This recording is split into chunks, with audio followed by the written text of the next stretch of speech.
in the group a little bit about this. You're excited to see. You think that Naz and Towns are going to play together a little bit. So yeah, I mean, through the year I think they played like 70 minutes all season together, which is Not a minute a game, Right. not even. But and it was terrible. Like statistically, they didn't do well together. But surprise, you didn't play much together. You're not going to do well together. But I think they played 8 minutes in like the last game or one of the games versus Memphis, and the stats were super good, like in that game specifically. And I think it's something that we really need to look at, because if they're going to go big with Adams and Jackson, we can't really we got to have some more size in there.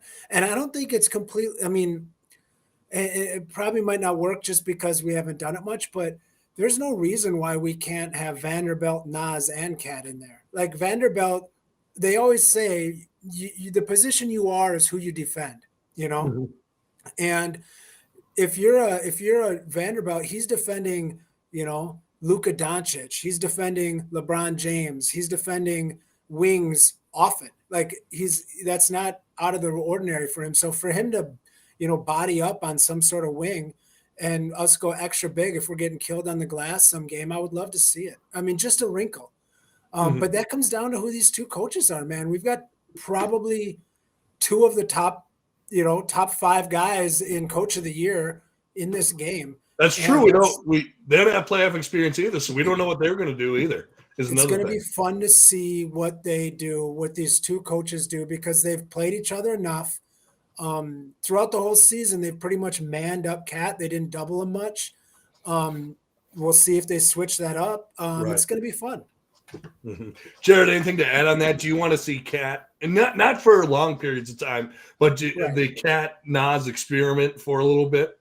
I think Chris had the biggest, thought of mine, when they're bigger than us. Like if we need to add size, and it's not like like look at the Clippers series. It's not like they're running out like the Timberwolves, for example. It's not like they're putting in Ivica Zubac and Hartenstein side by side. Like these are two athletic guys that can move around the court. Like they're not just big, dumb, slow guys, Right. I think that's the biggest thing. Is Naz he's got a little bit of everything to his game. Like he can shoot the three, he can dribble, he can, play pretty solid defense. He boxes out well. Like he's got hustle in him. And I think that's where like, I know Chris and you guys have talked about it a little bit, is why sometimes Wolves fans get frustrated with why they don't see him more. But that's kind of been like the biggest question mark for the last couple of years, is why we haven't seen more Naz. And we still really don't know the answer. And I think it just has to do with, like, when a guy checks in off the bench and he's like your spark plug, he plays like 10 to 15 minutes. I feel like there's not a whole lot more room for growth in that role of his. And I've kind of just moved on and been willing to accept that. As much as I love his game and I love his play, I think we can see it. I think, like you said, if they go big on us and they're beating us up, which they've done multiple times, they've owned the offensive rebounds.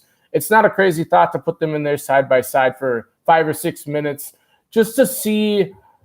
I would say I would be more willing to try it if things are going bad. Like if we're getting out rebounded by a bunch, then I would be like, okay, well, we need to change something up.